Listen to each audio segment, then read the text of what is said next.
வணக்கம் my dear நண்பா நண்பீஸ், நான் உங்களில் ஒருவள் ஜேகே கிரியேட்டிவிட்டியின் மார்கழி உற்சவ் நாள் 11.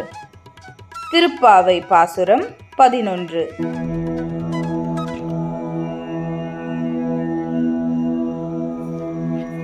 கற்று கரவை கனங்கள் பல கறந்து செற்றார் திரளழிய சென்று சேருஞ்செய்யும் குற்றம் ஒன்றில்லாத கோவலர்தம் பொற்கொடியே புற்றரவு அல்குல் புன்னமயிலே போதராய் சுற்றத்து தோழிமார் எல்லாரும் வந்து நின் முற்றம் புகுந்து முகில் வண்ணம் பேர் பாட சிற்றாதே பேசாதே செல்வ பெண்டாட்டி நீ இற்றுக்கு உறங்கும் பொருளேலோ எம்பவாய்.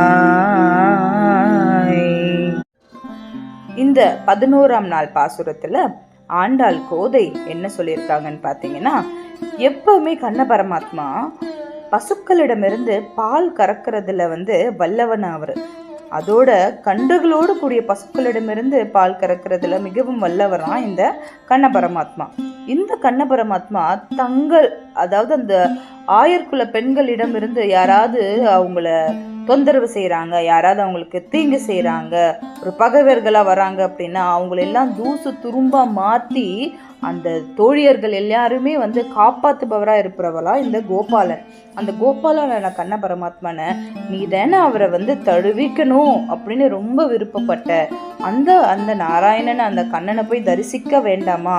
நம்ம ஊரில் இருக்கிற எல்லா தோழியர்களுமே உன் வீட்டு வாசல்ல நின்றுட்டு இருக்கோம் ஆண்டாளே, ஏன் நீ இன்னும் வெளியில வர மாட்டேங்கிற?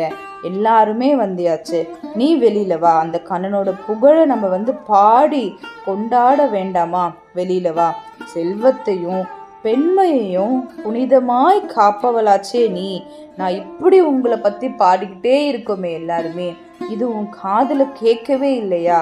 அசையாமலும் பேசாமலும் இப்படி தூங்கிக்கிட்டு இருக்கியே, இந்த அர்த்தமற்ற இந்த தூக்கத்துக்கு என்னதான் பலன் கிடைக்க போதோ தெரியல. ஆனா நீ நாங்கள் இவ்வளோ பேசிட்டு இருக்கும் போதும் சரி, நீ நகராம அசையாம தூங்கிட்டு இருக்கியே, இந்த தூக்கத்திலேருந்து உங்களுக்கு என்ன பலன் கிடைக்க போகுது அப்படின்னு தன் தோழியர்கள் எல்லாருமே ஆண்டாளை கூப்பிடுறாங்களாம்.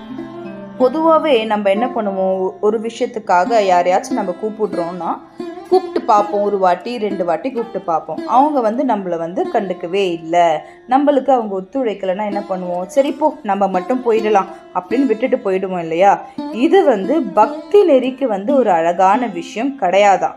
அதாவது தன் தோழியர்கள் கூப்பிட்டு நான் வரல அப்படின்னு விட்டுட்டு போகாம பக்திமயமா எல்லாருமே போய் அந்த இறைவனை நாட வேண்டும், அவன் பறை சாற்ற வேண்டும், அவனோட புகழ் பாட வேண்டும்னு எல்லாருமே நினைச்சாங்களாம். அதனாலதான் திரும்பி திரும்பி கூப்பிட்டாலும் எந்திரிக்கலனாலும் அந்த ஒரு நம்பிக்கையை விடாம தன் தோழியர்கள் தன்னை எழுப்பி நீ வா, எல்லாருமே ஒன்னா போய் அந்த பகவானோட புகழை சேர்ந்து பாடுவோம், நாங்க மட்டும் போனா அது நல்லா இருக்காதே, நீயும் தான் வரணும், அப்போதுதான் அவனோட அருள் எல்லாருக்குமே கிடைக்கும்னு சொன்னாங்களாம். இதனாலதான் நம்மள என்ன சொல்லுவாங்களாம், எப்பவுமே கூட்டு பிரார்த்தனைக்கு ரொம்பவே அதிகமான சக்தி இருக்கான்.